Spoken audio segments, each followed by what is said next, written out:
What is going on, guys? Popsy back with a Duel Links video for you guys, and today we're going to do something a little bit different. Today I want to do sort of like a King of Games report for the month of June. If you guys enjoy this, want to see more videos like this, make sure you leave a like and subscribe. So I'm really doing this just so I sort of have a log each month to see what decks I used to hit King of Games, what my experience was. I think it'd be kind of fun to look back a couple months from now and be like, oh well, that's what the meta was like in June, that's the deck I used to King of Games. Wish I did this earlier, but better late than never. We're starting in June. So what deck did I use to hit King of Games in the month of June? For hires. I made a video on it. I think that video went up yesterday, the day before yesterday. This deck is actually bananas. So a little bit after I recorded the video, maybe a couple hours later, I'm like, you know what, let me go on ranked. Let me see if I can get up to Legend 2. So I'm playing with my friend Donkey in a call, get to Legend 2, and what I like to do when I'm laddering, especially when it's later in the season, because I feel like I get more tilted later in the season, once I rank up, I take a break. So I hit Legend 2, I took a break, and I come back, I hit Legend 3. I'm like, oh, okay, that's cool. And then I hit KoG. I don't think I lost the game from Legend 2 to KoG. I know I went on something like a crazy... I went on a pretty big win streak from Plat when I was in Plat to Legend 1. And then I went to Legend 2. I think I lost a game or two. I remember I lost like Noble Knight or some random deck. And then I went on like a 10-game win streak. So this deck has been as... I used the exact same deck from the video the other day. If you guys want to see this deck in action, check the video in the description. I'll link it if I remember. Didn't change the deck at all, which is rare because this is my first draft of this deck. And I remember when Spellbooks first came out, I tweaked that deck so much. That deck, if you were to look at Spellbook decks on YouTube from the day the set came out with Spellbooks to today, that deck changed drastically. Even before Silent Magician came out, that deck changed drastically. I also entered this deck in a tournament, which I will leave a link in the description to the Discord server that I play in tournaments sometimes. The way they do tournaments is a little bit different, though. It's single elimination. And there's like a ranking system, like there's rookie, bronze, silver, gold. If you win a rookie tournament, you go to bronze, so on and so forth. In the higher ranks, there's not as many people. So I actually won a bronze tournament, which is the second lowest. And it was only 3 rounds, but I didn't drop a single game. It was best of 3 for the first 2 and then best of 5 for the last, and I just won every single game. And this deck is absolutely bananas. So if you're looking to build for hires, definitely recommend it. I know I've been kind of like tiptoeing around the subject the past couple of videos saying, let's wait, see what the meta is like, see if there's a more optimized version of this deck. If you're a newer player especially and you just want to build a very competitive deck, just go all in on the new box. You know, you don't really need Cosmic Cyclone. Econ is a drop, or you can get it from your SR tickets, which is fine. You don't really need the Widespread Ruins. Widespread Ruins could be just about any other traps. You could play, I know people like playing Treacherous, and then instead of playing a second Super, or instead of playing a second Widespread, they play a third Mayhem for Hire. That's not bad. See, my philosophy with Mayhem for Hire is you don't want to open with this card, so I'm just going to play 2. Like, it's really good in the mid-game and late game, but if you open with it, you can't play it. So I don't like opening because you have a higher risk of opening multiples. Treacherous is really good because it's arguably the best trap in the game, just a +1, but you can't play any other traps. You could also play Super Rush. I've been thinking about doing that. I'm thinking about dropping the 2 widespreads for a Treacherous Trap Hole, and then playing a Super Rush, like a Rogue Super Rush, something like that, maybe even a second Cosmic Cyclone. I don't know. I'm also playing the Beatdown skill. Why am I playing Beatdown? Now, I know the people are kind of arguing this.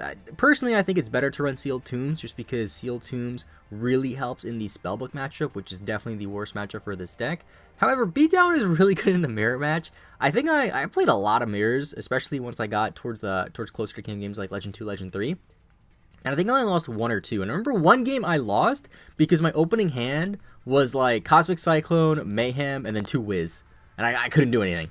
So that is one downside of this deck, is like, that's why I like playing 2 Wiz, 2 Die. Like, I see people playing 3 Wiz, and like, it's not bad. I can definitely see it, but I don't want to have that increased chance of opening high-level monsters that I can't summon, because these guys, you can't normal summon these without tributing, and they don't have the effect where you can special summon another for higher. So that's why I like playing more of the multiples. Like, I know Strategist isn't that great of a card. Like, its effect lets you get a monster back from the grave, which, to be honest, I very rarely ever use. I literally just use this just to normal summon, special my B, or normal summon this, special my Dyna, something like that.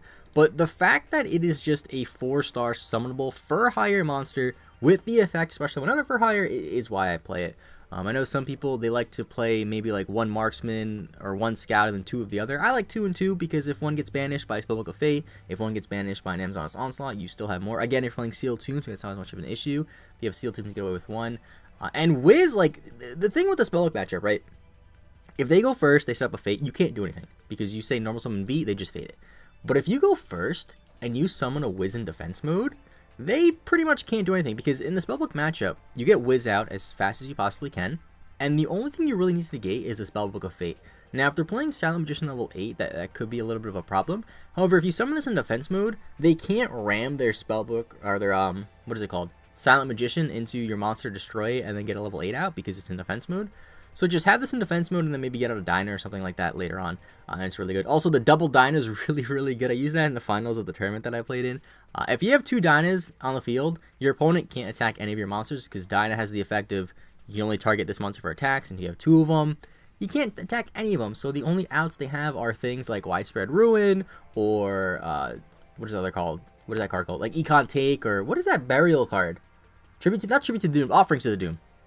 Which really isn't seeing play anymore because I don't really know why. I mean, it's not a bad card, but it was, I don't know. But I really like this deck. It has everything you need in a meta deck. You got your Searcher, you got your Negation, you got your Big Beater which protects your cards. You got Recursion from the graveyard. You got cards that destroy face up and face down cards.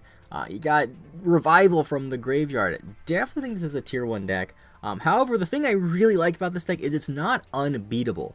Now, in the mirror match, it's a little bit of a toss-up because generally speaking, if you go first in the mirror match, you're probably going to win because if you get your Dyna out in the mirror match, they have to basically ram their Dyna into your Dyna, and if you're playing beatdown and they're not playing beatdown, you have the advantage. So that's the biggest advantage of having beatdown is the mirror match. But I think as time goes on, you'll see more people playing cards like Floodgate Trapple, cards like Paleozoic Canadia, because they really shut this deck down because, like I said, if you summon beat and they Floodgate it, you have no follow-up.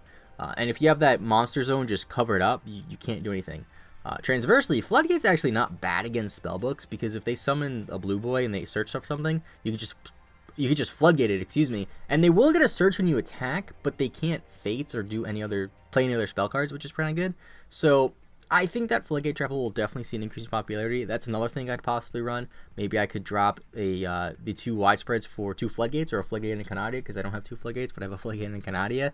That could be really good. Widespread, honestly, like, how do I feel about this card? I saw some people saying it's bad. Widespread Ruin is not a bad card. There are just some, I don't know how to explain this, I guess.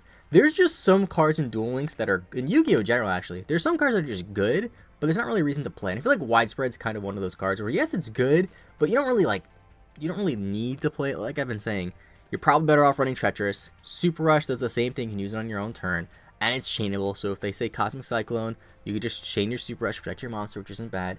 Wall of D could be an option too. Wall of D is a great card, especially, I feel like Wall of D against this deck might be pretty good, because this deck swarms a lot, but at the same time, if you Wall of D and they have 2 Dynas, there's nothing, you just lose the duel, basically. Actually, no, that's not true, because the thing is, like, one thing I see myself doing a lot, which I don't see a lot of other for hire players doing, is tribute summoning for Dyna. Like, people don't realize you could do that, but there's situations where it's like, if I tribute summon for Dyna, I win. Because what you can do is, if you have a monster on board, right, let's say I have a strategist on, or excuse me, let's say I have a beat on board, and I go, okay, beat, special summon strategist, search for Dyna, tribute the strategist for Dyna, because you didn't use your normal summon. And that's one really unique thing about this deck, is you don't have to use your normal summon every single turn. You normal summon that one time on your first turn or your second turn, whatever, and then from there you can just keep special summon, special summon, special summon. So tributing for Dyna is actually really good. And it's also another very minor good thing about this deck, is if you're playing Burn, which thank God Burn is pretty much dead now, you can tribute some of the Lava Golem for Dyna, which is really nice. So that's pretty much all I wanted to say for this deck. I also did play according to the new ban list. You know, I was using a skill that wasn't nerfed, and I am using only 2 Econs as opposed to 3. Because if Econ was at 3, I probably would have played 3 over the Cosmic Cyclone, which again, Cosmic Cyclone, I don't think I like ever drew it, but that's it for hires.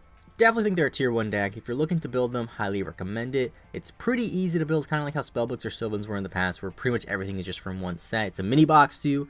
Mini boxes are a lot easier to build. You don't exactly need to go for the Widespread Ruins if you're opening this box. Just go for the beat and then reset once you get the beat. That's what I did.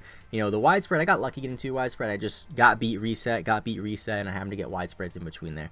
That's it for today. Thank you so much for watching. Let me know in the comments down below what you guys think of for hires. I'll see you guys next time, and bye-bye.